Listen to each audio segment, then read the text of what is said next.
வணக்கம் நண்பர்களே. சற்றுமுன் வெளியான மிக முக்கிய அறிவிப்பின்படி எஸ்பிஐ வங்கியில் கணக்கு வைத்திருக்கும் எஸ்பிஐ வங்கி வாடிக்கையாளர்களுக்கு ஸ்டேட் பேங்க் ஆஃப் இந்தியா அதிகாரப்பூர்வமான அறிவிப்பை வெளியிட்டு உள்ளார்கள். அதன்படி எஸ்பிஐ வங்கியின் வெகுமதி புள்ளிகள் என வரும் SMS மூலம் எஸ்பிஐ வங்கி வாடிக்கையாளர்கள் யாருமே ஏமாற வேண்டாம் என எஸ்பிஐ வங்கியானது அதிரடியாக எச்சரிக்கை ஒன்றை விடுத்துள்ளது. அதன்படி வங்கிகளில் பணம் வரவு வைக்கப்பட்டாலோ அல்லது ஏடிஎம் உள்ளிட்டவற்றின் மூலம் பணம் எடுக்கப்படுவது மற்றும் பண பரிமாற்றம் செய்வது தொடர்பான தகவல்கள் தான் பெரும்பாலும் SMS மூலம் வரும். ஆனால் வங்கிகளின் பெயர்களில் மோசடியாளர்கள் SMS மூலம் தவறான தகவல்களை பரப்பி மக்களை ஏமாற்றும் நடவடிக்கை நாள்தோறும் நடந்து கொண்டேதான் இருக்கிறது. இதில் முக்கியமானது என்னவென்றால் எஸ்பிஐ வங்கியின் ஏடிஎம் அட்டையை பயன்படுத்தியவர்களுக்கு வழங்கப்படும் ரிவார்டு எனப்படும் வெகுமதி புள்ளிகள் பெயரில் நடக்கும் மோசடிகள்தான். அதாவது மோசடியாளர்கள் சமூக ஊடக கணக்குகளை ஹேக் செய்து ஸ்டேட் வங்கியின் ரிவார்டு பாயிண்ட்ஸ் பற்றி பொய்யான செய்திகளை அனுப்புகிறார்கள். இந்த SMS போன்றவற்றை உண்மை என நம்பும் மக்களை தொடர்பு கொண்டு மோசடியாளர்கள் உருவாக்கிய போலியான செயலிகளை பதிவிறக்கம் செய்யுமாறு வலியுறுத்துகிறார்கள்.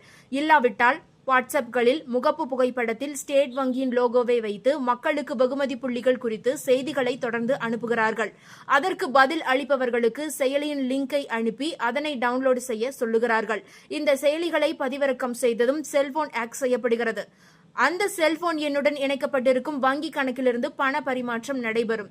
பிறகுதான் மக்கள் தாங்கள் எஸ்பிஐ வெகுமதி புள்ளிகள் என்ற பெயரில் ஏமாற்றப்பட்டதையே உணர்கிறார்கள். அதாவது எஸ்பிஐ வங்கியானது இந்த ஒரு விஷயத்திலிருந்து தற்காத்துக் கொள்வது எப்படி என்ற முழு விவரத்தையும் அதிகாரப்பூர்வமாக வெளியிட்டு உள்ளார்கள். அதன்படி சந்தேகத்துக்கு இடமான லிங்குகளை அழுத்தாமல் மற்றும் செயலிகளை பதிவிறக்காமல் இருப்பது, எந்தவொரு வெகுமதி அல்லது நிதி சலுகைகளையும் அதிகாரப்பூர்வ வங்கி அல்லது சேவை வழங்குநருடன் நேரடியாக சரிபார்ப்பது, சமூக வலைதளங்கள் மற்றும் வங்கி கணக்குகளுக்கு கூடுதல் பாதுகாப்பு வைத்திருப்பது, வங்கி கணக்குகளை வழக்கமாக சரிபார்ப்பது மற்றும் ரிவார்டு புள்ளிகளை எவ்வாறு அறிந்து கொள்வது என்பதை அறிந்து வைத்துக் கொள்வது, வங்கியிலிருந்து என்று அழைப்பு வந்தாலே எச்சரிக்கையுடன் செயல்படுவது மிகவும் நல்லது. அதேபோல சைபர் குற்றத்திற்கு நீங்கள் இலக்காக வேண்டாம். தேவைப்படின் உதவி எண்ணை அழையுங்கள். இதேபோன்ற சைபர் மோசடி குறித்த புகார்களை இந்த ஒரு இணையதளத்திலும் புகார் அளிக்கலாம். பண மோசடியாக இருப்பின் உடனடியாக புகார் அளித்தால் பணத்தை மீட்பது மிகவும் எளிதாகும். இதற்கிடையில் பெரிய வங்கிகளோடு 4 வங்கிகளை இணைக்க அரசு பரிசீலனை செய்து வருவதாக தகவல் ஒன்று வெளியாகி இருக்கிறது.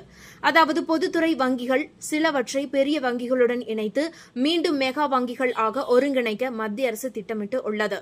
Indian Overseas Bank, Central Bank of India, Bank of India, Bank of Maharashtra ஆகிய வங்கிகளை பெரிய வங்கிகளுடன் இணைப்பது குறித்து அரசு ஆராய்ந்து வருகிறது. நிதித்துறை சீர்திருத்த நடவடிக்கையின் ஒரு பகுதியாக இந்த வங்கிகளை Punjab National Bank, Bank of Baroda, State Bank of India ஆகிய பெரிய வங்கிகளுடன் இணைக்க பரிசீலிக்கப்பட்டு வருவதாக தகவல் வெளியாகி இருக்கிறது. இதற்கிடையில் ஸ்டேட் பேங்க் ஆஃப் இந்தியா தீபாவளிக்கு முன்னதாக தனது கோடிக்கணக்கான வாடிக்கையாளர்களுக்கு ஒரு பரிசை வழங்கியுள்ளது. ஸ்டேட் பேங்க் ஆஃப் இந்தியா MCLR-ஐ திருத்தியுள்ளது. இந்த முறை வங்கி MCLR-ஐ அதிகரிக்கவோ குறைக்கவோ இல்லை. அதாவது பண்டிகையின் போது உங்கள் EMI அதிகரிக்கப் போவதில்லை.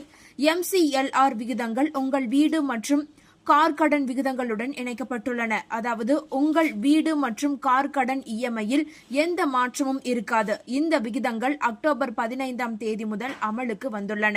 ஒரே இரவில் மற்றும் ஒரு மாத MCLR இப்போது 7.90% உள்ளது. ஒரு மாத MCLR 7.90%, 3 மாதங்களுக்கு 8.30%, 6 மாதங்களுக்கு 8.65%, ஒரு வருடத்திற்கு 8.75%, 2 ஆண்டுகளுக்கு 8.80% மற்றும் 3 ஆண்டுகளுக்கு 8.85% இருக்கும். வீட்டு கடன்களுக்கு SBI 0.35% செயலாக்க கட்டணத்தை, அதாவது GST கூடுதலாக வசூலிக்கிறது. குறைந்தபட்ச வரம்பு ரூபாய் 2000 மற்றும் அதிகபட்ச வரம்பு ரூபாய் 10,000.